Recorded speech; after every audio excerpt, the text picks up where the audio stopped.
Mr. Premji, thank you very much for joining us. Good speaking with you. How are things shaping up for Wipro? You've had some time to think about the next story, how you're going to approach the big changes that you've implemented. Well, it's little less than a week old. We are seeing a huge growth situation going forward for the IT industry, from India in particular.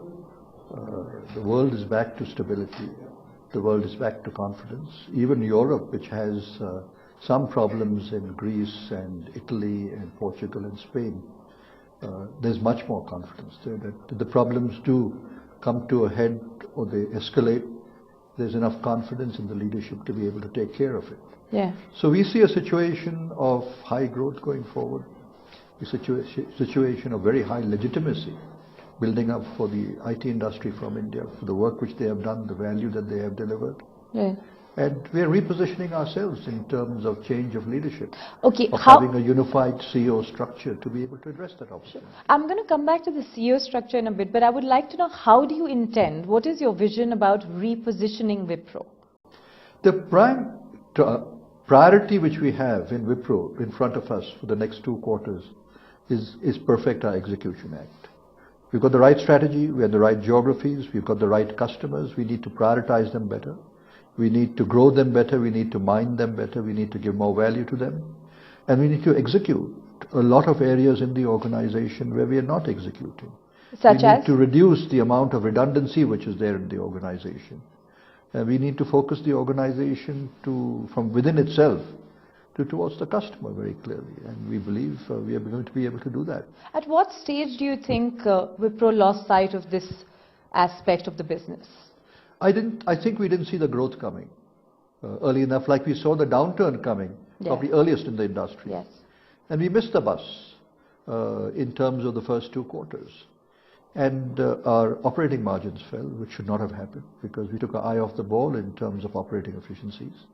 And now we're going to fix that. And it does not require a genius to fix that. The issues are fundamental and the issues can be fixed quickly. Do you think also because Wipro perhaps may not have identified the opportunity, but at that stage, was it more of an internal issue than actually being able to reach out to these markets where you actually do have hotspots through your various acquisitions, right? No, but relatively it's not that we have done badly. It's just that our competitors, our 3 leading competitors, have done better than us. Yeah. And they were more agile. And I think what we missed out was in the agility to move fast enough to be able to move in that direction and to have invested early enough to move in that direction. For you, it's very important to be leading. Oh, absolutely. I mean, that's what keeps the organization up, and that's what keeps all the charge of the employees up. Right. Did you at some point regret the idea that you yourself had put forward about the dual CEO structure? No, I think at that time it was a right structure because we saw the downturn coming. And we did not have one person ready in the organization who could take the leadership. So we created a dual CEO structure for the IT business, and we created a president structure for the eco-energy business. And eventually we concluded that in a situation of growth, we had to be more agile. We had to be moving much faster than we were moving in the past. So what's Wipro going to do now? We chose one of the CEOs as the CEO which headed the integrated business.